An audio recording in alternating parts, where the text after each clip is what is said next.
तो इस क्वेश्चन से ही ज्यादातर हम मोस्टली आपके बारे में जानते हैं। तो मैं उसको शेयर करता हूँ, आप लोग थोड़ी देर ट्राई करो, फिर मैं इसको आपको बताऊंगा कि भाई किस तरह से इस क्वेश्चन को हम क्या करेंगे, बेसिकली आपका अटेम्प्ट करेंगे। This is the question number 1। थोड़ा सा ध्यान से आप पढ़ो इसे, क्या ये पूछ रहा है ये।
हाँ, थोड़ा टाइम ले लो इससे आप, फिर मैं एक्सप्लेन करूंगा। एक्चुअली आप नहीं भी करोगे तो कोई बात नहीं, मतलब मैंने बताया ना, ये थ्योरी का पार्ट है, मतलब ये तो बड़ा क्वेश्चन है थोड़ा सा, है ना। इसको मैं पूरा क्वेश्चन एक्सप्लेन करूंगा, आप थोड़ा सा बस इसकी एक बार पढ़ के इसकी नॉलेज ले लो कि क्वेश्चन है क्या।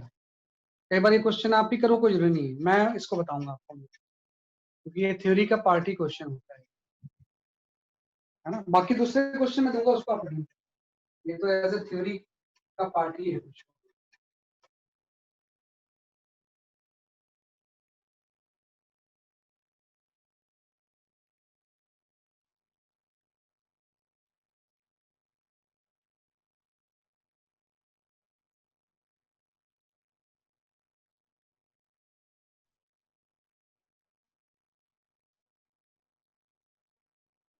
बस एक बार आप क्वेश्चन देख लो।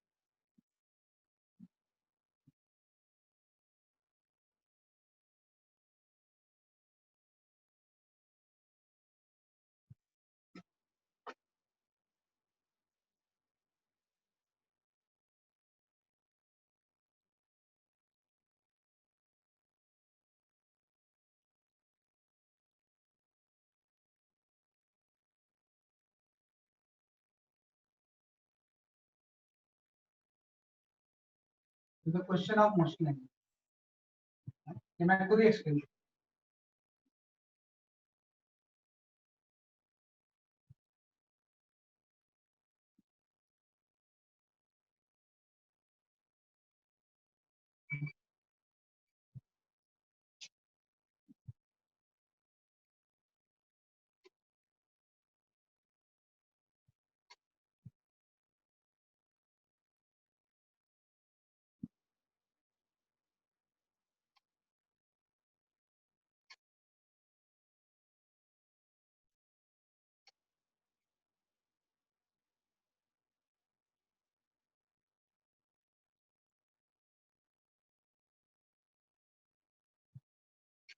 हाँ, मैं बताता हूँ बेटे, थोड़ा सा ना डिफिकल्ट क्वेश्चन है, मैं इसको एक्सप्लेन करता हूँ एक मिनट। आप इस क्वेश्चन को एकदम ध्यान से समझना कि क्या क्या इसमें पूछा हुआ है। एक तो पूछा हुआ है इंड्यूस करंट कितना होगा, दूसरा टोटल लॉरेंस फोर्स क्या होगा इसमें, एंड किसी भी टी टाइम पे इसकी स्पीड कितनी हो जाएगी और उसकी टर्मिनल वैल्यू क्या होगी, है ना। तो सारा क्वेश्चन मैं एक्सप्लेन करता हूँ, एकदम ध्यान से सब लोग देखो। जो क्या है कि यहाँ पे जो फील्ड है ना वो नॉन यूनिफॉर्म, वर्टिकल प्लेन का क्वेश्चन है ये, एक्स वाई जेड इसमें चेंज किया हुआ है, ये एक्स एक्सिस इधर है, वाई एक्सिस इधर है, तो अगर जो जेड एक्सिस होगा, है ना, वो आपकी बाहर की तरफ पॉजिटिव हो जाएगा। जस्ट हमने इसको उल्टा कर दिया, जेड एक्सिस जो होगा वो क्या हो जाएगा सर आपका, sorry into the plane positive हो जाएगा। अगर एक्स वाई हमने चेंज किया तो जेड एक्सिस क्या हो जाएगा, इनटू द प्लेन पॉजिटिव। इसलिए इसने बोला कि मैग्नेटिक फील्ड जो है वो के कैप है, क्योंकि एक्सिस चेंज किया तो K cap actually into the plane हो जाएगा और माइनस के कैप आउटवर्ड द प्लेन। तो ये एक आपका non uniform field, this field is non uniform, और इसमें किसी लूप को हम छोड़ देते हैं तो ग्रेविटी के अंदर ही नीचे गिरेगा, है ना। तो किसी स्टैंड में ये वाई क्या आ गई, तो इसकी स्पीड सपोज v होगी, तो इसने बोला हुआ है कि जिस स्टैंड में इसकी v स्पीड थी उस स्टैंड में इसमें इंड्यूस करंट इतनी, अगर ये नॉन यूनिफॉर्म फील्ड में इस तरह से मूव कर रहे हैं तो आपको ध्यान दो, कुछ नहीं इसमें, जस्ट मोस्टली करना है आपने। आप देखो कि ये जो लेंथ है ना, साइड लेंथ इसकी ए दी हुई है स्क्वायर की, ये जो लेंथ होगी इसमें तो कोई मोशन होगा नहीं क्योंकि v के पैरेलल है, इसमें भी नहीं होगा, इसमें होगा और इसमें होगा। तो अगर मैं इसमें लॉ यूज करूं तो v क्रॉस b से ये आपका हो जाएगा नेगेटिव और ये हो जाएगा पॉजिटिव, v क्रॉस b से ये वाला हो जाएगा नेगेटिव, ये हो जाएगा सर आपका पॉजिटिव। अब प्रॉब्लम है ये चाहेगा ये करंट एंटी क्लॉकवाइज फ्लो और ये चाहेगा करंट जो वो क्लॉकवाइज फ्लो, लेकिन आपको पता है जैसे जैसे y बढ़ रहा है मैग्नेटिक फील्ड की वैल्यू बढ़ रही है। मतलब इस रॉड में अगर ईएमएफ E1 जनरेट होता है, इसमें अगर E2 जनरेट होता है तो E1 की वैल्यू E2 से ज्यादा होगी, हम E1 E2 निकाल लेते हैं। आपको पता है जो E1 की वैल्यू होगी इस केस में, है ना, वो आपको हो जाएगा BVL, तो वहां पे B की वैल्यू हो जाएगी B0 इंटू वाई प्लस ए, वाई ए, ये तो मैग्नेटिक फील्ड हो गया क्योंकि ऑब्वियस बात है कि ये डिस्टेंस y है लेकिन इस लोकेशन पे y प्लस ए हो जाएगा नहीं, तो BVL, है ना, B आपका आपने V अज्यूम कर लिया है और L की जगह पे A आ गया, तो A कैंसिल हो गया, तो ये E1 की वैल्यू आ गई। ऐसे हम E2 निकाल लेंगे, जब आप E2 निकालोगे तो मैग्नेटिक फील्ड की वैल्यू हो जाएगी वहां पे B0 y क्योंकि वहां पे डिस्टेंस जो होगी y होगी इनटू VL, ए भी कैंसिल हो गया, यहाँ पे आपका आ गया ये B0 y इंटू v, है ना। तो अब ज्यादा है E1 की वैल्यू और E2 की वैल्यू आ गई, तो नेट ईएमएफ निकाल लेंगे। तो नेट ईएमएफ जो होगा वो आपका हो जाएगा E1 माइनस E2, क्योंकि E1 की वैल्यू E2 से ज्यादा है, मतलब नेट इसमें जो ईएमएफ होगा वो E1 डोमिनेट करेगा, मतलब जो इंड्यूस करंट होगी वो इसमें एंटी क्लॉकवाइज डायरेक्शन में फ्लो है। अब इसको आप हटा देना, इसका काम ही खत्म हो कि करंट कैसे फ्लो होगी इसलिए आपकी एंटी क्लॉकवाइज डायरेक्शन, और कितनी करंट होगी वो भी हम निकाल सकते हैं, इसी को रेजिस्टेंस से हम डिवाइड कर देते हैं, तो इसमें जो करंट होगी E1 माइनस E2 करके हम रेजिस्टेंस से क्या करते हैं डिवाइड कर देंगे, तो दोनों को जब माइनस करेंगे तो यहाँ पे सिंपल सा B0 VA बच जाए, बाकी तो कैंसिल हो जाएगा, बाई रेजिस्टेंस आपका आ गया, ये करंट आ गई फर्स्ट पार्ट का आंसर। भाई इंड्यूस करंट की वैल्यू इतनी होगी और जो डायरेक्शन ऑफ करंट होगी वो कैसे होगी सके आपकी एंटी क्लॉकवाइज, ये फर्स्ट पार्ट का आंसर है। तो कुछ नहीं था, इस लोकेशन पे कुछ मैग्नेटिक फील्ड अलग था, कुछ मैग्नेटिक फील्ड इस लोकेशन पे अलग था, तो दोनों का आपने डिफरेंस निकाल लिया और नेट ईएमएफ बाय रेजिस्टेंस ने क्या कैलकुलेट कर लिया करंट, और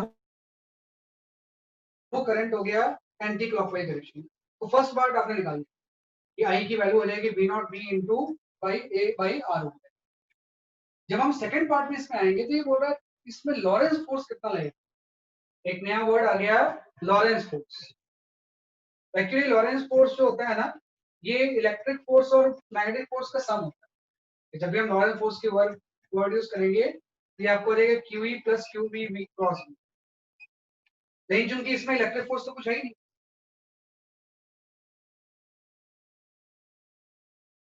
है ना, कि इसके ऊपर नेट मैग्नेटिक फोर्स कितना एक्ट करेगा, नेट मैग्नेटिक फोर्स निकाल सकते हैं। आप देखो कि अगर इसमें कोई आई करंट आपकी आ गई तो मैग्नेटिक फोर्स निकालने का मतलब आपको BIL तो निकालना है, मैग्नेटिक फोर्स निकालने का मतलब आपको क्या निकालना है, सकते आपका बी आई।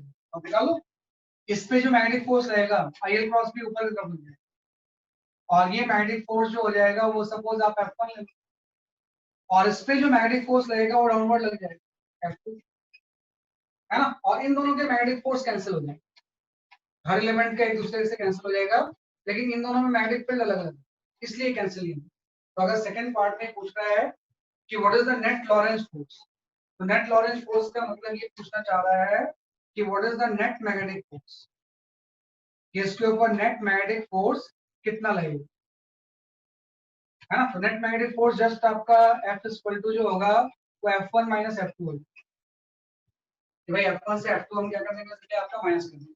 यहाँ से जो नेट मैग्नेटिक फोर्स होगा F1 की वैल्यू हम जानते हैं, यहाँ पे जो मैग्नेटिक फील्ड है वो वही चीज, सेम चीज, V naught Y plus A by A into V L, V velocity sorry V I L, current I है, एल की जगह पे ए आ रही है, करंट को आपने एज्यूम कर निकाल लिया ना कि आई करंट हो रही है, माइनस F2 इसकी फोर्स, तो इसकी फोर्स आपकी हो जाएगी B naught Y by A into I, ultimately A यहाँ से कैंसिल, है ना। तो यहाँ पे नेट मैग्नेटिक फोर्स की वैल्यू जस्ट ये आपकी भाई, ये आपका हो जाएगा B naught A into I, है ना। इसके ऊपर नेट मैग्नेटिक फोर्स जो लगेगा वो B naught A into current, और अब इस बात है करंट की वैल्यू हम वहां से पुट कर देंगे, तो जैसे आप करंट की वैल्यू पुट करोगे आपका आंसर नेट मैग्नेटिक फोर्स का ही आ जाएगा, B not square A square B by, तो सेकंड पार्ट का आंसर ये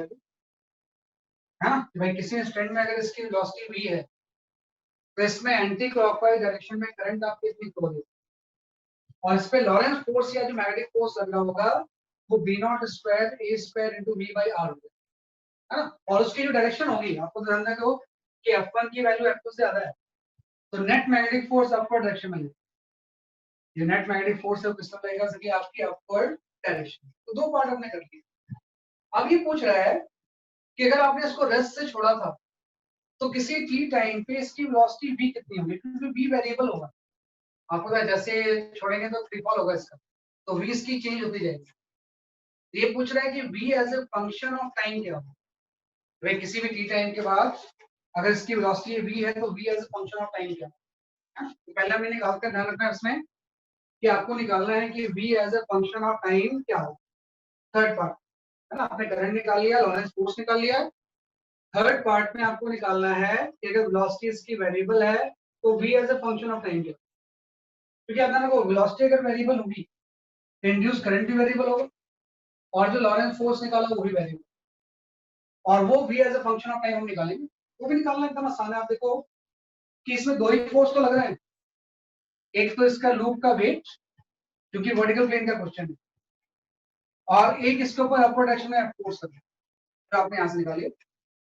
तो अगर मैं इसका एक्सप्रेशन निकालूं कि भाई इस लूप का किसी भी इंस्टेंट में एक्सप्रेशन कितना होगा डी बाई डी टी, तो डी बाई डी टी मैं इजीली निकाल सकता हूँ, है ना, कि डी बाई डी टी की value net force by mass हो जाएगी। तो नेट फोर्स में मैग्नेटिक फोर्स ऊपर V naught square A square V by M V by R, sorry इसमें नेट फोर्स जो होगा एम जी से डिफरेंस है, M G minus V naught square A square V by R R divided by mass, ये तो उसका expression होगा। Expression equal to net force by mass होता है, वेट डाउनवर्ड मैग्नेटिक फोर्स ऊपर, दोनों को डिफरेंस को हमने मास से क्या कर दिया, डिवाइड कर, तो यहां से इसका एक्सप्रेशन आ, है ना। और वो एक्सप्रेशन वेरिएबल है कि भाई एक्सप्रेशन भी v का फंक्शन आ गया, तो एक्सप्रेशन क्या होगा, वेरिएबल होगा। तो हम यहाँ पे एक्सप्रेशन लिख लेंगे, भाई dv बाई dt की जो वैल्यू आ जाएगी वो आपकी आ जाएगी g minus v naught square A square v by M R, है ना। और ये एक्सप्रेशन वेरिएबल है, v के ऊपर डिपेंडेंट, तो मतलब हम इसमें इक्वेशन ऑफ काइनेटिक्स यूज नहीं कर सकते, इसको इंटीग्रेट करके निकालना।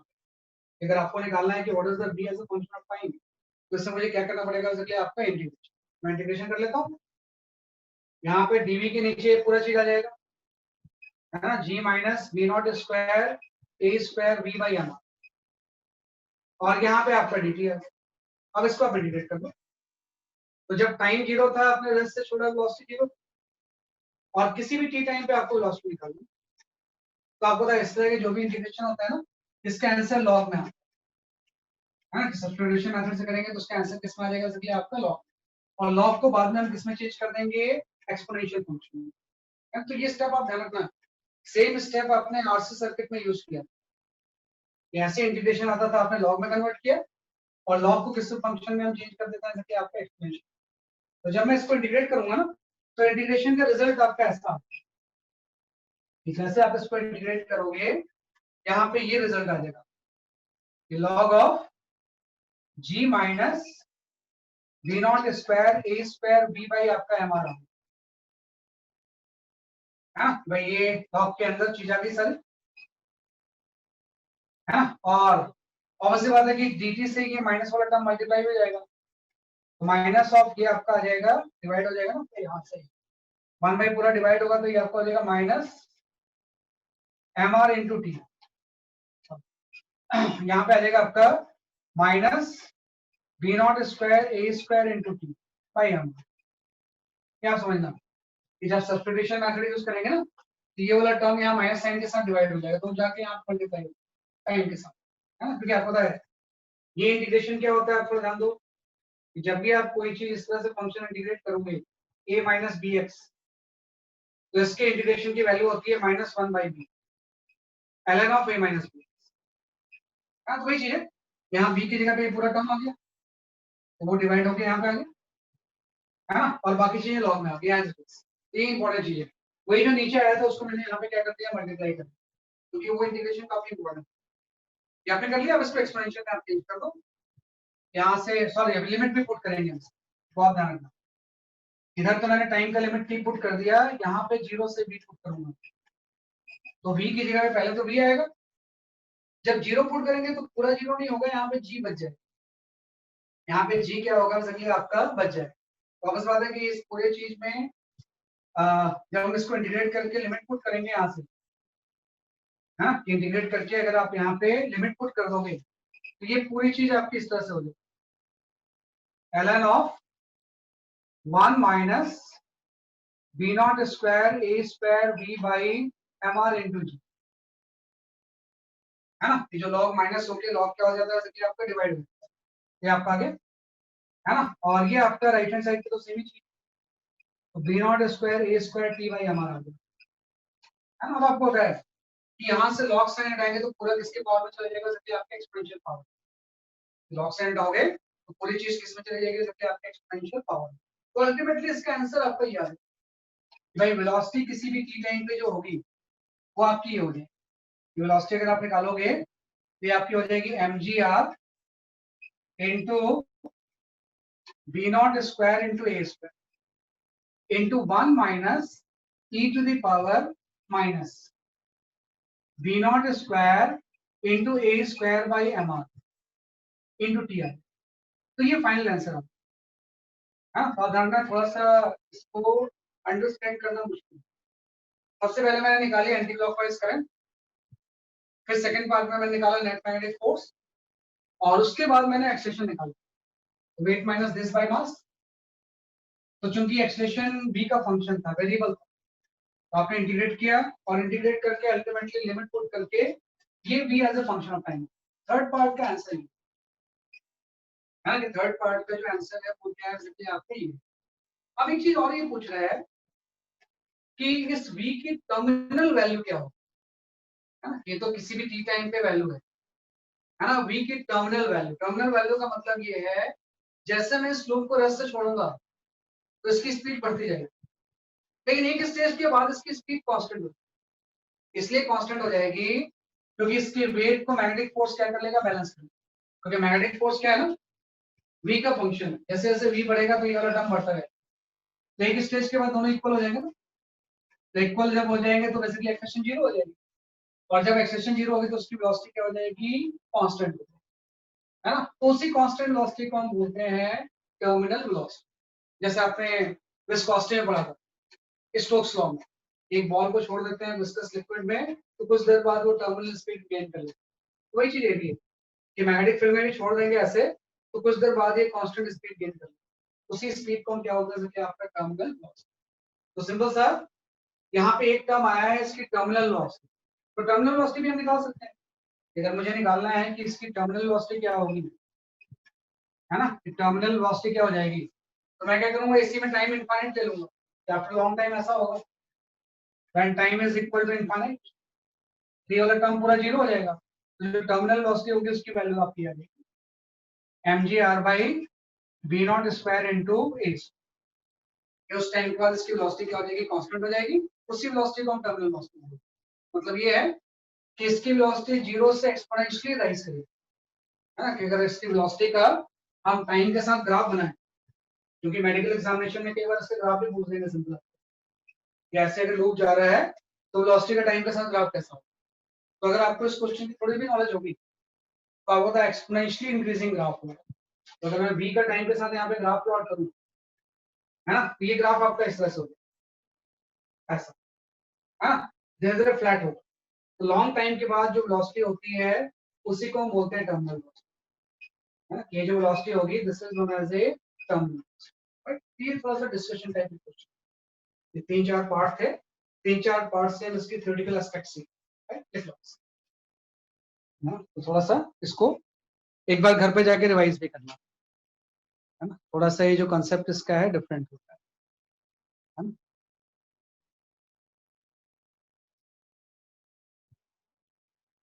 हाँ सही बात है, आप सही बोल रहे हो, है ना।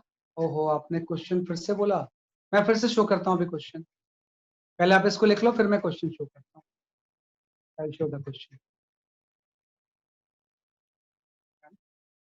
तो ये इंटीग्रेशन आप याद रखो भाई, ये इंटीग्रेशन बड़ा इंपॉर्टेंट है, इसको एज ए फॉर्मूला याद रखो कि dx बाई ए माइनस अगर bx है तो इसका इंटीग्रेशन आपका ये होगा minus one by B ln of A minus, plus constant होगा, लेकिन डेफिनेट करोगे तो कांस्टेंट हट जाएगा, तो ये इंटीग्रेशन बार बार यूज होगी आप, है ना, तो यहाँ पे मैंने सेम इंटीग्रेशन का फॉर्मूला यूज किया है, लॉग में आएगा और लॉग को किसमें चेंज कर देंगे हम, एक्सपोनेंशियल में,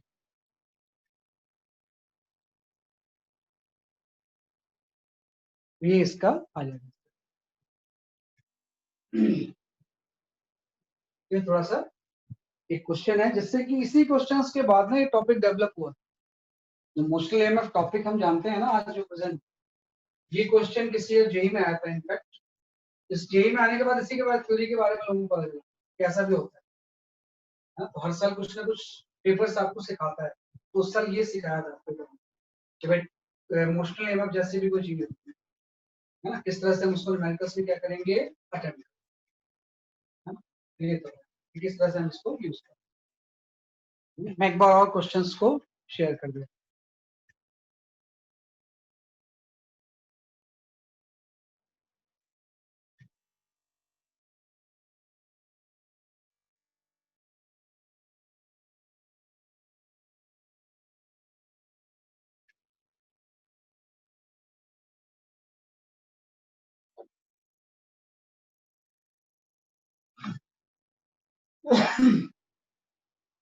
पहला निकालना था इंड्यूस करंट, निकाल चुके हैं हम, total Lorentz force downward upward direction होगी, expression for the speed of the loop vt and its terminal value, terminal velocity कितनी होगी इसकी,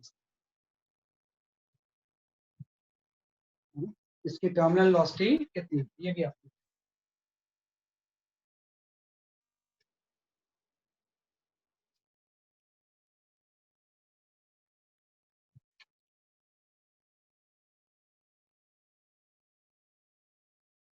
ठीक है मैम, ये क्वेश्चन देख लो आप इसमें, ये इसका सोल्यूशन मैंने बताई दिया आपको,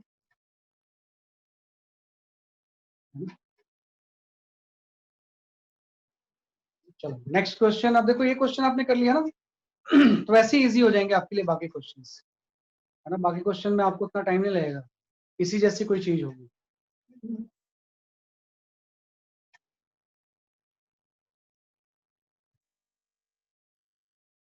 हाँ जैसे कि ये this question you can go for, ये हम कर सकते हैं,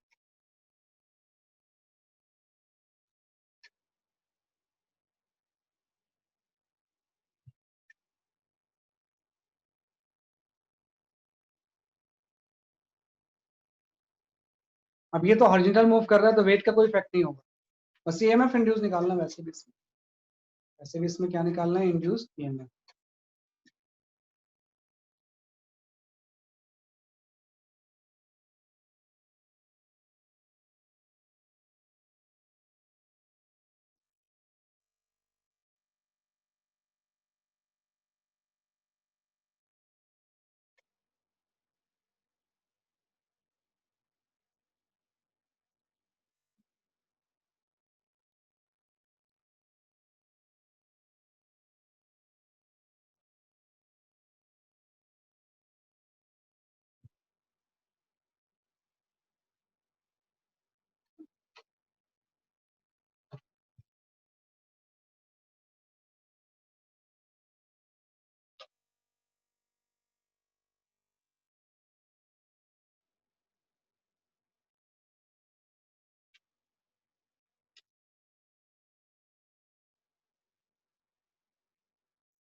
चेक क्या आंसर आ रहे हैं आपके, ये तो खट से हो जाएगा ऐसा क्वेश्चन करने के बाद।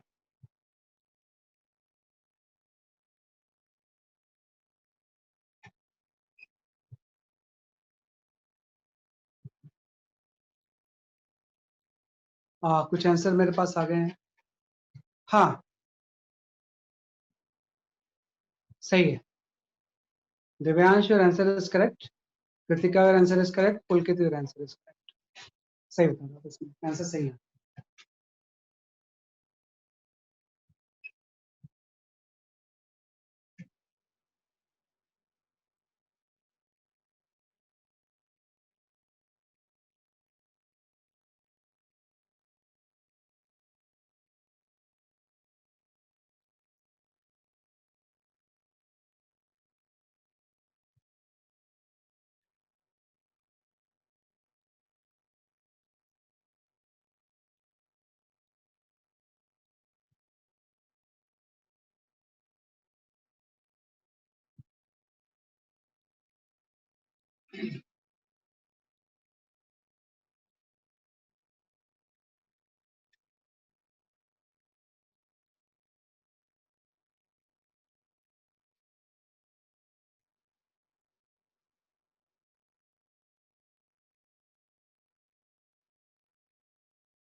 हाँ और भी आंसर आ गए हैं।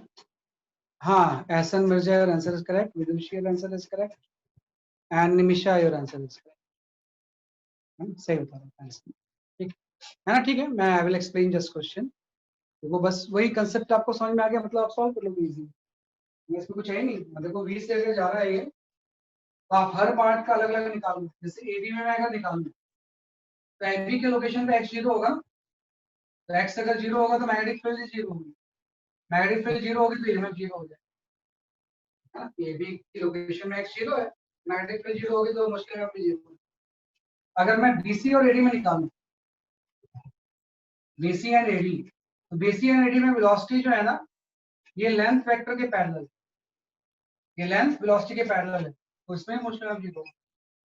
तो मोस्टली ऑफ सिर्फ सीडी लॉट में होगा, सिर्फ सीडी में होगा, और सीडी में मोस्टली आपकी वैल्यू जो हो जाएगी वो बीवीएल हो जाएगी। तो बी, यहाँ पे एक्स की वैल्यू जो होगी इसकी साइड लाइन डी दी हुई है, तो बी नॉट डी बाई ए होगी, है ना, इंटू बी है, बी इंटू एल की जगह पे डी है ना। तो आपका आ जाएगा कि इसकी जो आंसर आ जाएगी वो आपकी आ जाएगी B naught B D square by A आ जाएगी, हाँ, जस्ट आपका मोस्टली आपकी वैल्यू याद है। तो इसके अकॉर्डिंग जो डी ऑप्शन था वो करेक्ट था। पोलैरिटी भी हम निकाल सकते हैं भाई, ये V है, मैग्नेटिक फील्ड बाहर की तरफ है, इसने बोला ठीक है, अगर एक्स वाई ऐसा हो तो इसका ठीक है बाहर की तरफ होता है, वाई को अगर हम उल्टा कर देंगे तो जेड के अंदर चल, तो जब मैं V क्रॉस B लूंगा तो थंब नीचे आ रहा है, तो थंब नीचे मतलब ये नेगेटिव होगा, ये पॉजिटिव है ना, मतलब इसमें जो करंट फ्लो होगी वो इस तरह से क्लॉकवाइज फ्लो है ना, करंट कैसे फ्लो होगी इसलिए आप क्लॉकवाइज, लेकिन वो पूछा हुआ नहीं, वो तो सिर्फ पूछ रहा है कि रेजिस्टेंस में मोशन की वैल्यू वो आप है ना, तो इस तरह से हम सॉल्व करेंगे ये थोड़ा सा, है ना, सही। Option D is the correct answer.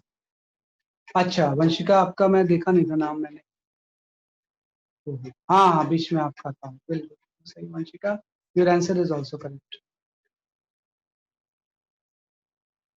है ना, सही, डी ऑप्शन सही है। तो डी ऑप्शन इसमें आ गया।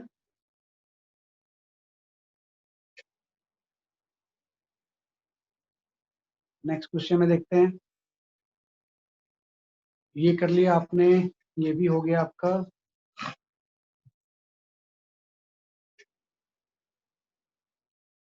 हाँ अब इस पे आते हैं हम, यहाँ पे क्वेश्चन जो था,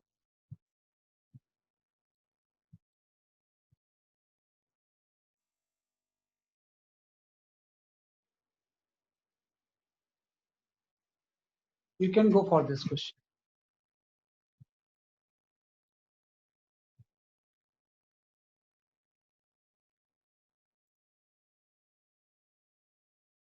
how to find out induce charge, भाई इंड्यूस करंट तो आप निकालना जान गए, अब इंड्यूस चार्ज हम कैसे निकालें, वो थोड़ा सा how to find out the induce charge.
कुछ आंसर आया मेरे पास,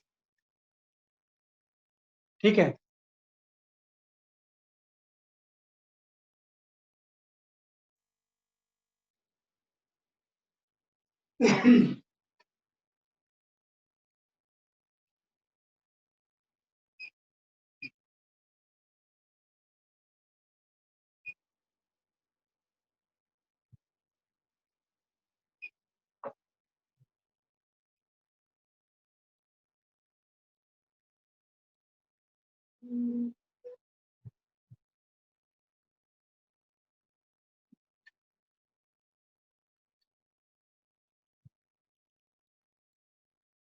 नहीं पुल की जीरो नहीं होगा बेटा, चार्ज तो फ्लो होगा ही।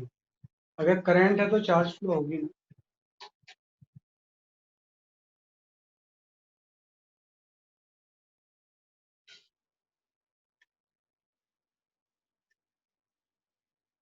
ऐसा सही आंसर है।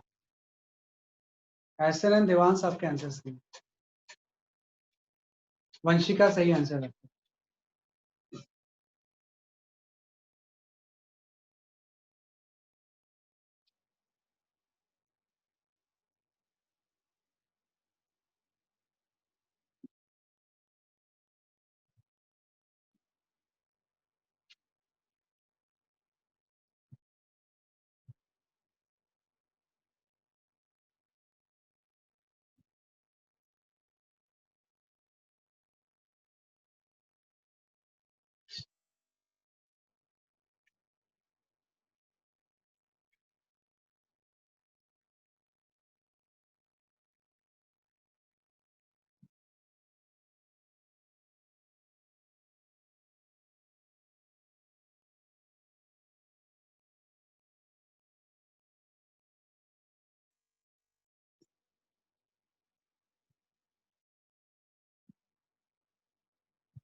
ठीक है Vidushi, your answer is correct. Pranam, your answer is correct. सही बता रहे हैं। चलो मैं विल एक्सप्लेन दिस क्वेश्चन कि how to calculate the charge. देखो एकदम सिंपल सी थ्योरी है। आपने पढ़ा था कि as per the Faraday's law, है ना, अगर आपको चार्ज फ्लो कैसे निकालते हैं थोड़ा सा इसका आइडिया होना चाहिए। How to calculate the charge flow. तो आपने फैराडेज लॉ जो पढ़ा था, आपने ये लिखा था कि जो एवरेज ईएमएफ होगी वो delta phi by delta T, है ना, change in flux by time ही तो होगा। और इससे जब आपने करंट निकाला था, करंट आपकी हो जाएगी ई बाई आर, यहां से आपका हो जाएगा delta five by R into delta T, है ना। और ये करंट किसके ऊपर होती है हम जानते हैं, delta Q by delta T होता है। करंट की जगह पे rate of flow of charge आप लिख दो, सारी चीजें एवरेज है। Delta Q by delta T is equal हो जाएगा delta five R into delta, delta T तो कैंसिल हो जाएगा, तो यहाँ से डेल्टा क्यू की वैल्यू आ जाएगी। तो जो चेंज इन चार्ज होता है, फ्लो होता है, वो change in flux by resistance होता है। ये आपको पता है, ये चार्ज फ्लो जब भी निकालना होता है तो चार्ज फ्लो क्या हो जाएगा, change in flux by resistance. Change in flux का मतलब हो जाएगा final flux minus initial flux upon resistance, है ना। Final flux minus initial flux upon क्या हो जाएगा, उसके आपका रेजिस्टेंस हो जाएगा। यही चीज आपको निकालना, ये फाइनल फ्लक्स कितना है, इनिशियल कितना है, उसको आप रेजिस्टेंस से डिवाइड कर दो, है ना, तो उससे आपका चार्ज फ्लो आ जाएगा। तो आपको पता है फाइनल फ्लक्स तो इस केस में जीरो आ गया, है ना, फाइनल फ्लक्स तो जीरो हो गया क्योंकि मैग्नेटिक फ्लक्स आपने हटा दिया ना। और जो इनिशियल फ्लक्स होगा वो आपका हो जाएगा एनबी। नंबर ऑफ टर्न्स आपके कितने थे, नंबर ऑफ टर्न्स कुछ दिए हैं क्या, है ना भाई, नंबर ऑफ टर्न्स जो दिए हुए हैं 200। इसमें 100 number of turns, number of turns is 100, है ना। मैग्नेटिक फील्ड जो है वो आपका 0.1 टेस्ला है और एरिया आपका 200 सेंटीमीटर स्क्वायर, है ना। तो इससे जो फाइनल फ्लक्स आ गया, इनिशियल फ्लक्स जो आ गया वो 0.2 वेबर आ गया, है ना। फाइनल फ्लक्स तो जीरो आ गया, आपने मैग्नेटिक फील्ड हटा दिया और ऐसा कितने टाइम में आपने किया, 1 सेकंड, लेकिन उसकी जरूरत ही नहीं है आपको, है ना। तो इससे आप देखो change in flux by resistance कितना आता है, तो इससे सॉल्व करके आपका आंसर आएगा, चेक कर लेना। मैं 100 था, सही कैलकुलेट कर रहा हूँ क्या मैं, हाँ सही एनबी है। यहाँ से चेंज इन फ्लक्स आप निकालो, तो जो फाइनल फ्लक्स होगी उसकी वैल्यू,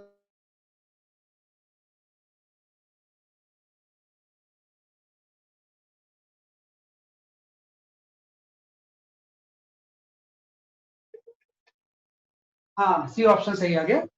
तो इससे जो आंसर आ गया वो 0.1 कूलम, तो माइनस साइन का मतलब नहीं है ना। और यहाँ पे आप अगर माइनस साइन लगाते, तो यहाँ पे लॉ में माइनस साइन होता है ना, तो अल्टीमेटली यहाँ प्लस ही आ जाता है। तो जो चार्ज फ्लो इस केस में हो जाएगा वो 0.1 कूलम। जब भी चार्ज फ्लो निकालना है तो चेंज इन फ्लक्स को हम रेजिस्टेंस से डिवाइड करेंगे। This is the formula for charge. Change in flux को आप किससे डिवाइड कर दोगे? रेजिस्टेंस। तो उससे चार्ज फ्लो, तो चार्ज फ्लो भी आपको कैलकुलेट करना है। तो ये आपका 0.1 कूलम इसमें क्या होगा? Charge flow. अब 1 सेकेंड इज द सुपरफ्लक्स डाटा। कई बार क्वेश्चन में ऐसे डाटा दिए होते हैं जो क्वेश्चन में यूज नहीं होते, है ना? तो अगर इसमें करंट निकालना होता तो 1 सेकेंड यूज होता, लेकिन अगर चार्ज निकालना है तो 1 सेकेंड नहीं यूज होता। 1 सेकेंड इज द सुपरफ्लक्स डाटा बोलते हैं इसे। अगर वो क्वेश्चन में होता है तो उसका कोई यूज नहीं होता है ना? ऐसे भी होता है यहाँ पे। चलो, तो change in flux by resistance होता है इन एवरी केसेस।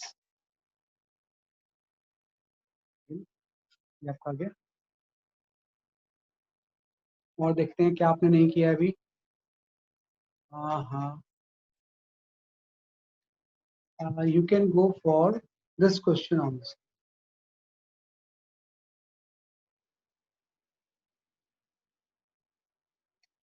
ये सही है, ये वाला क्वेश्चन आप कर सकते हो इसमें। you can go for this question।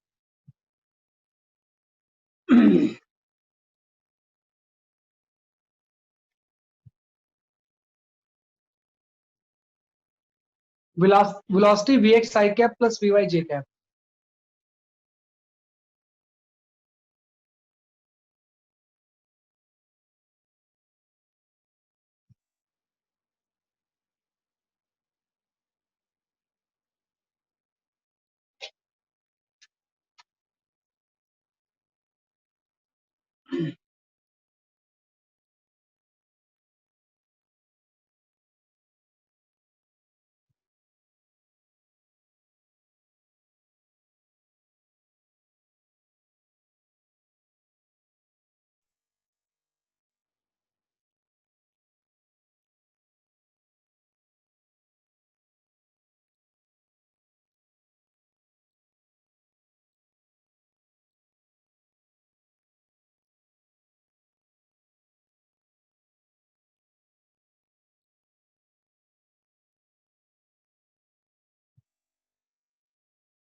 हाँ, कुछ आंसर आ गए आपके? हाँ, सही है कृतिका, आपका आंसर सही है। Divyansh, your answer is also correct. Pulkit, your answer is correct.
Vidushi सही आंसर है आपका।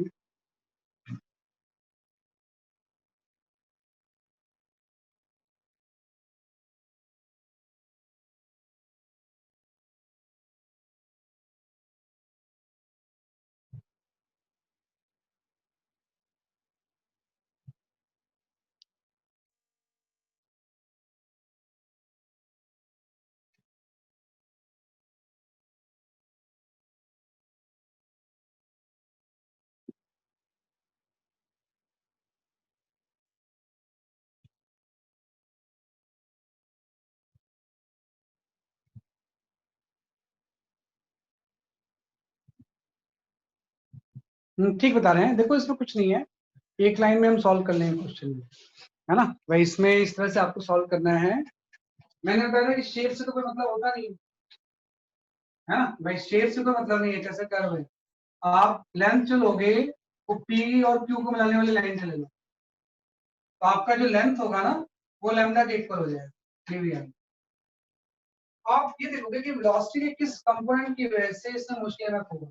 मैग्नेटिक फील्ड को into the plane, magnetic field तो लेंथ के परपेंडिकुलर है, तो आप देखो वीएक्स जो है वो तो लेंथ के अलोंग है ना, पीक्यू के अलोंग ही तो वीएक्स है, वीएक्स की वजह से मुश्किल एमएफ ठीक होगी, है ना, इसकी वजह से मुश्किल एमएफ की वैल्यू क्या होगी, जीरो होगी, क्योंकि आपको पता है शेप से तो मतलब होता नहीं है। लेंथ हम ले लेंगे दोनों एंड को जो मिलाएगा डिस्प्लेसमेंट वेक्टर, वो तो लेंथ लैम्डा के इक्वल हो जाएगा। फिर हम देखेंगे दोनों कंपोनेंट में किसकी वजह से मुश्किल एमएफ होगा, तो चूंकि वीएक्स तो लेंथ के अलोंग है तो उसकी वजह से मुश्किल एमएफ जीरो हो जाएगा। हाँ वीवाई की वजह से होगा, क्योंकि वीवाई लेंथ के परपेंडिकुलर है और दोनों के परपेंडिकुलर मैग्नेटिक फील्ड। तो जब आप इसमें मोशन एमएफ लिखोगे तो सब सब सही लिखोगे कि मैग्नेटिक फील्ड बी, वेलोसिटी का इसमें वाई कंपोनेंट यूज होगा, इनटू लेंथ की जगह पे लैम्डा आ जाएगा, बस ये आंसर आ गया। ये जो मैग्नेटिक फील्ड अगर बी नॉट है तो B naught B Y into lambda हो जाएगा। कौन सा नेगेटिव कौन सा पॉजिटिव हो गया जाएगा, वी वाई की वजह से है ना, तो V Y cross P some left पर आ रहा है, मतलब ये वाला टर्मिनल नेगेटिव होगा, ये पॉजिटिव, मतलब पी हायर पोटेंशियल पे होगा, क्यू किस पे होगा सके आपके लोअर पोटेंशियल। तो ये इसका आंसर है। तो जस्ट थोड़ा सा लॉजिक लगाएंगे तो अपने आप सॉल्व, ध्यान रखना पड़ता है इसके साथ। किस कंपोनेंट की वजह से इसमें मोशनल ईएमएफ जनरेट होगा, है ना, कि किस कंपोनेंट की वजह से मोशनल ईएमएफ इसमें जनरेट होगा, तो एकदम आसान सी चीज है, इसमें ऐसा कुछ बहुत ज्यादा कुछ है ही नहीं।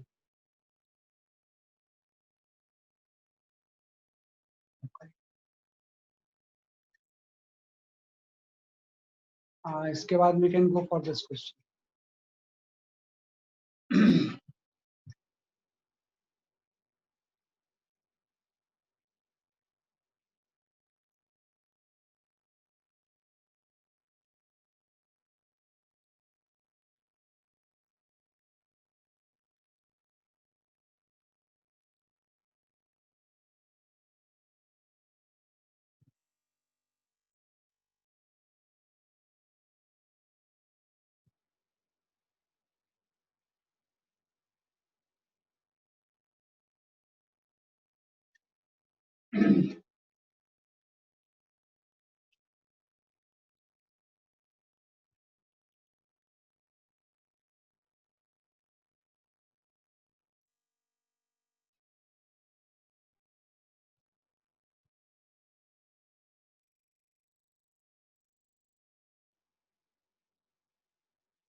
कृतिका एंड दिव्यांश, आपका आंसर सही है।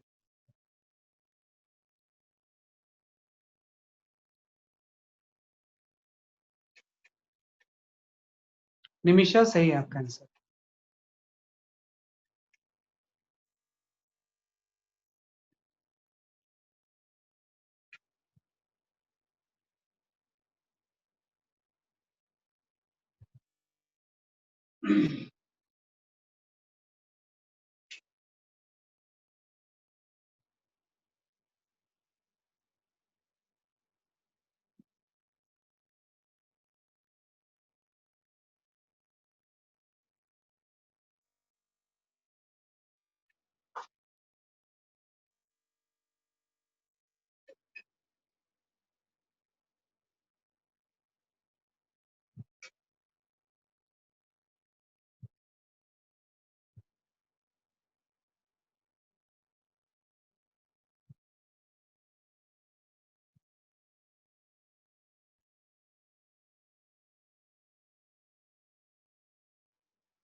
ऐसा सही है आपका आंसर।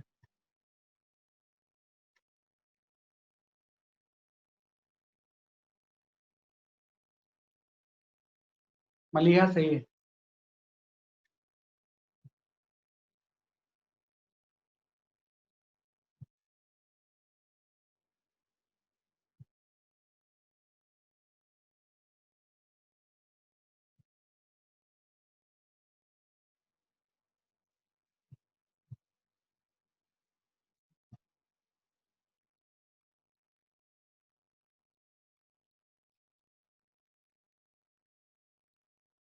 सही है, काफी लोगों ने सही भेज दिया इसके आंसर्स, है ना। वंशिका, सही आंसर है आपका, सही बोल रहे हो। ठीक है, चलो मैं इसको एक्सप्लेन करता हूँ। देखो, इस क्वेश्चन को जब सॉल्व करना है हमने ना, तो एकदम आसान सी अप्रोच यूज करना है आप। जब बहुत ज्यादा आई कैप जे कैप इन्वॉल्व हो जाए ना, तो आप वेक्टर में आ जाओ सीधे। ऐसे नहीं तो, जैसे इसमें तो आपने थोड़ा सा डायग्राम बना के आइडिया लगा लिया तो आपको आ गया, लेकिन जब कॉम्प्लिकेशन आ जाए ना, तो सीधे हम क्रॉस एंड डॉट प्रोडक्ट में आए, है ना। आप उससे मतलब बाकी में तो नहीं, तो सोचने में कहीं कहीं कुछ मिस हो जाएगा। हम लिख लेंगे, मेन फॉर्मूला यही तो होता है, V vector cross of B vector dot of L vector, ये तो है ना। इसी को तो हम बोलते हैं, जब तीनों में अगर एंगल 90 डिग्री होगा तो सिंपल बीवीएल हो जाएगा। जैसे उस केस में सीधे बीवीएल यूज करते हैं, मेन फॉर्मूला तो यही है। देखो, वेलोसिटी वेक्टर तो एकदम आसान है लिखना। वेलोसिटी वेक्टर की वैल्यू है 2i कैप, ठीक है। वेलोसिटी वेक्टर की वजह से आपका 2i कैप है। मैग्नेटिक फील्ड वेक्टर आपको दिया ही हुआ है, that is the 3j cap, है ना, प्लस 4k कैप, है ना। अब आपको इन दोनों का जो क्रॉस प्रोडक्ट का रिजल्ट है, उसका लेंथ वेक्टर के साथ डॉट प्रोडक्ट लेना। तो लेंथ को भी एक्स वाई के कंपोनेंट में हम ले सकते हैं। आपको तो ये चीज हो जाएगी cos 53, 5 का cos कंपोनेंट आएगा, और cos 53 की वैल्यू 3/5 होती है, तो ये आपका हो जाएगा 3, है ना। और ये वाला जो होगा वो आपका आ जाएगा 5 sin 53, वो 4/5 होता है, तो ये आपका 4 हो जाएगा ना। ये लेंथ कितना जाएगा, इसलिए आपकी 4 हो जाएगी, वही चीज है। ये 3 4 का रिजल्टेंट 5 हो जाएगा, है ना। तो ये 3 होगा और ये 4 हो जाएगा। तो लेंथ फैक्टर को मैं इस फॉर्म में लिख सकता हूँ, है ना, कि भाई ये तो आपने लिख लिया आपका, ये दोनों आपने लिख लिया वैसे कि आपके वेलोसिटी वेक्टर और मैग्नेटिक फील्ड वेक्टर, इसका डॉट प्रोडक्ट लेंथ से लेना पड़ेगा। तो हम वेलोसिटी वेक्टर को आपने लिख दिया 2i cap cross of 3j cap plus 4k cap, और इसका जो रिजल्ट आएगा, इसका आपको डॉट प्रोडक्ट लेना है लेंथ फैक्टर। लेंथ फैक्टर मैं ऐसे लिख सकता हूँ 3i cap plus 4j cap, जो 5 है उसके दो कंपोनेंट होंगे, तो अपने आप इससे सारी चीजें आ जाएंगी। आप देखो, कि जब मैं इसका क्रॉस प्रोडक्ट निकालूंगा, ये आपको आ जाएगा 6 आई क्रॉस जे इज तक की 6 की क्या है ना, ये आपको हो जाएगा 8 है ना, 4 इंटू 2 8 हो गया, एंड आई क्रॉस के आप यहाँ बना लो आई जे के, आई क्रॉस के माइनस जे हो गया, माइनस 8 जे हो गया। इसका आपको डॉट प्रोडक्ट लेना है किसके साथ, 3 आई कैप प्लस 4 जे कैप। इसका डॉट प्रोडक्ट किसके लेना है, बेसिकली आपका 3 आई कैप प्लस 4 जे कैप था, तो आपका डॉट प्रोडक्ट में बाकी सारे कैंसिल हो जाएंगे, सिर्फ जे और जे का डॉट प्रोडक्ट तो 1 होता है, 8 इंटू 4 32 हो जाएगा, तो यहाँ से आपका आंसर आ जाएगा -32। -32 वोल्ट का मतलब ये है कि वो पोलैरिटी को शो करता है ना, मतलब V क्रॉस B के अपोजिट नेगेटिव पॉजिटिव इसमें आती है ना, इसलिए पोलैरिटी को ये शो करता है। -32 वोल्ट का मतलब है कि इसका मैग्नीट्यूड आप ले लोगे तो 32 वोल्ट की है। कभी भी पोटेंशियल में ना ऐसे माइनस में ऑप्शन होंगे ही नहीं, है ना, क्योंकि माइनस साइन सिर्फ पोलैरिटी को शो करता है कि कौन सा पॉजिटिव होगा और कौन सा बेसिकली आपका नेगेटिव होगा। मतलब इसमें अगर ये नेगेटिव आ रहा है ना, तो मतलब लेंथ के अलॉन्ग जो होगा, अगर लेंथ वेक्टर आप ऐसे ले रहे हो, तो ये नेगेटिव ये पॉजिटिव नहीं, बल्कि ये नेगेटिव और ये पॉजिटिव, उल्टा हो जाएगा, है ना। जिस लेंथ वेक्टर आपने जिस डायरेक्शन में लेना उसके अपोजिट नेगेटिव पॉजिटिव है, तो 32 what is the correct answer. तो मैंने ऐसे किया है, आपने जैसे भी किया वो सही है, क्योंकि आपका भी तो 32 ही आंसर आ रहा था, तो अगर आपने जिस भी मेथड से किया वो सही होगा। मैंने जस्ट इसमें सारी चीजें वेक्टर इन्वॉल्व कर, तो ऐसे क्वेश्चन आपको आना चाहिए। एक और क्वेश्चन है जो कई बार नीट में आ भी चुका है, एक बार किसी स्टूडेंट ने बताया था कि सेम क्वेश्चन आया था, ये कई बार ये आ जाता है एग्जाम में क्वेश्चन, तो मैं उस क्वेश्चन को शेयर करता हूँ। हाँ ये है ना, ये भी काफी पॉपुलर क्वेश्चन है।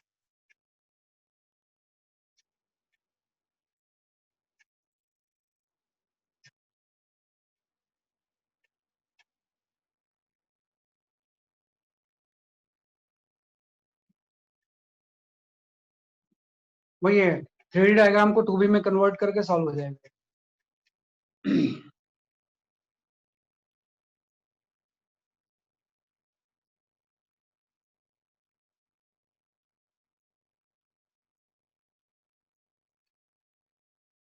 स्टडी स्टेट का मतलब कांस्टेंट वेलोसिटी, इसकी कांस्टेंट वेलोसिटी कितनी है?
सही है आपके आंसर। दिव्यांश एंड कृतिका सही। कृतिका आपके आंसर में नीचे एल स्क्वायर भी आ रहा है क्या? एक बार चेक करो। एल के ऊपर भी स्क्वायर आएगा शायद।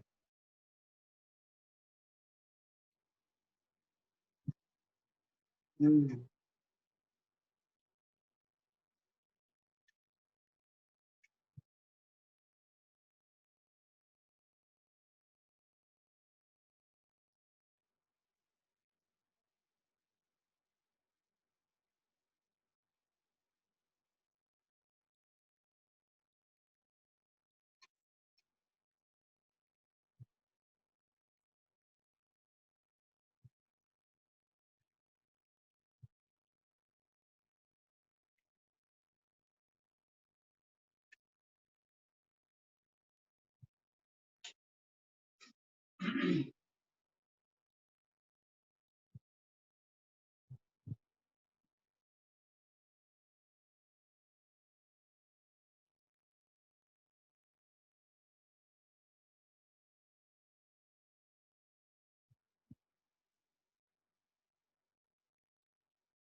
चलो मैं एक्सप्लेन करता हूँ इसे, है ना।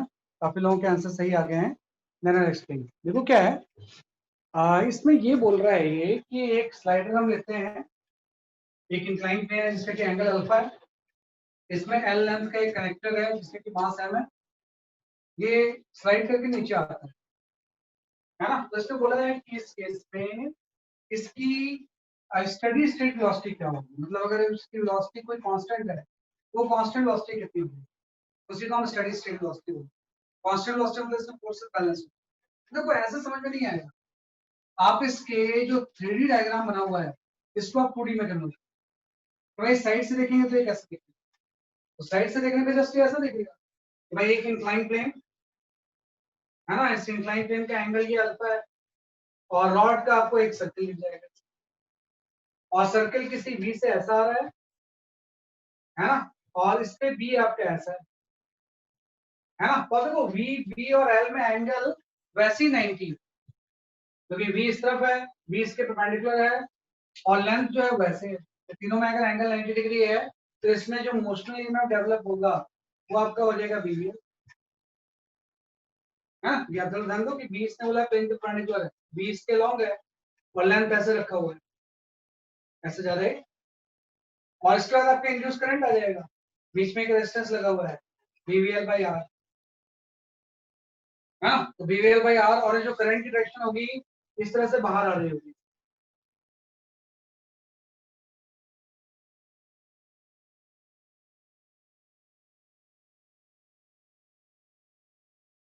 तो आपको बाहर आते दिखेगी, तो बाहर आने का मैंने यहाँ पे डॉट लगा दिया, तो आपने करंट निकाल लिया है। अगर ये बी से मूव कर रहा है तो करंट की वैल्यू इतनी। अब हम इसका फ्री बॉडी डायग्राम बनाते हैं। तो फ्री बॉडी डायग्राम में आपको क्या, एक तो वेट लग जाएगा, एक आपका लग जाएगा नॉर्मल फोर्स, और एक इसमें मैग्नेटिक फोर्स लग जाएगा। ये करंट है और मैग्नेटिक फील्ड भी, तो एक बीआईएल फोर्स लगता है ना, यहाँ पे फोर्स क्या लग जाएगा सर, ये आपका बीआईएल, और जो बीआईएल फोर्स की डायरेक्शन होगी, है ना, करंट बाहर है, हाँ ये ऊपर की तरफ होगी, हाँ भाई करंट बाहर है आई एल क्रॉस बी, तो ये इंक्लाइन प्लेन के अलावा ऊपर की तरफ बीआईएल फोर्स, तो इसको जो बीआईएल फोर्स होगा वो ऊपर की तरफ है। हाँ तो ये सब चीजें ध्यान देना है कि कैसे करंट फ्लो होगी, तो बीआईएल फोर्स अपर डायरेक्शन लग जाए, और अगर ये कांस्टेंट लॉसेस जा रहा है, मतलब इंक्लाइन प्लेन के अलावा फोर्सेस बैलेंस होंगे ना, तो एमजी का ये वाला कंपोनेंट तो हो जाएगा एमजी कॉस अल्फा, ये वाला कंपोनेंट हो जाएगा एमजी साइन। तो अगर ये कांस्टेंट लॉसेस जा रहा है, मतलब एमजी साइन अल्फा की वैल्यू जो होगी वो बीआईएल के इक्वल, तभी तो कांस्टेंट लॉसेस जाएगा, और यहाँ से आई की वैल्यू अपने आप इक्वल, तो यहाँ से वी की वैल्यू आ जाएगी ना, तो वी की वैल्यू आपकी आ जाएगी MG sine alpha by B square into H, ये इसकी स्टेडी स्टेट देखना स्टेप में कैसे किया मैंने, उस तरह के डायग्राम को इस डायग्राम में आपने, तो अपने आप आपको डायरेक्शन का आइडिया मिलता है, तो इतनी कांस्टेंट लॉसेस ही नहीं चाहिए, तो ऐसे हम कर सकते हैं इसको। ये बड़ा इंपॉर्टेंट क्वेश्चन है, कई बार एग्जाम में ये डायरेक्ट आता है, तो इसको थोड़ा सा फोकस कर, है ना, कैसे मैं निकाल रहा हूँ, ऐसा मैग्नेटिज्म में भी आपने क्वेश्चन किया था, है ना, वो अलग था, उसमें रेस्ट पूछा हुआ, कितनी करंट फ्लो होगी ताकि वहां पे वो रेस्ट हो, तो इसमें पहले से करंट नहीं है, करंट का नेचर भी इंड्यूस्ड ही है, उसमें बैटरी लगा के करंट फ्लो कर, इसमें फ्लक्स चेंज होने की वजह से अपने आप को इंड्यूस करंट फ्लो, तो स्टेडी स्टेट वेलोसिटी पूछा हुआ है, तो ये भी काफी एक इंपॉर्टेंट।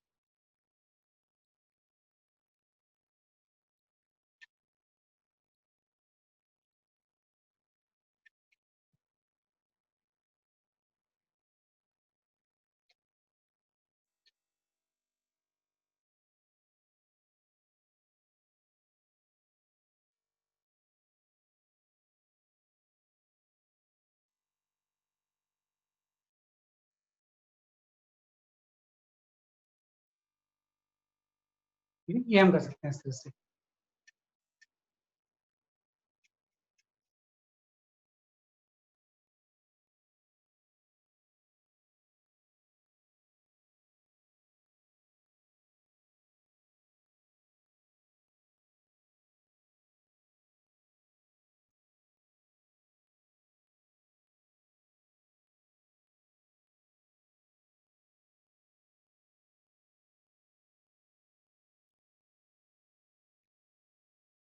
इस क्वेश्चन को देखो जरा।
ये हमारी थोड़ा सा बड़ा चैप्टर होता है, इलेक्ट्रोस्टैटिक जैसा ही है, बड़ा चैप्टर, ईएमआई इलेक्ट्रोस्टैटिक्स एंड आपका एक चैप्टर है optic, ray optics, theoretical optics, तीनों चैप्टर थोड़े से बड़े, बाकी तो मॉडर्न वगैरह तो बहुत, मॉडर्न तो तुरंत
सही है। कृतिका एंड दिव्यांश आपके आंसर सही। हाँ, Varisha, capacitor is also included in TWT, दोनों है, इलेक्ट्रोस्टैटिक्स एंड कैपेसिटर दोनों है। जानबूझ के मैंने दिया है क्योंकि इसके टेस्ट पहले हुए नहीं थे ना। हाँ सही आंसर है, इसके टेस्ट हुए नहीं थे ना, आपके करंट के हो चुका है, मैग्नेटिज्म का हो चुका है, इसका टेस्ट हुआ नहीं, इसलिए मैंने दिया। TWT में इलेक्ट्रोस्टैटिक्स एंड कैपेसिटर दोनों है।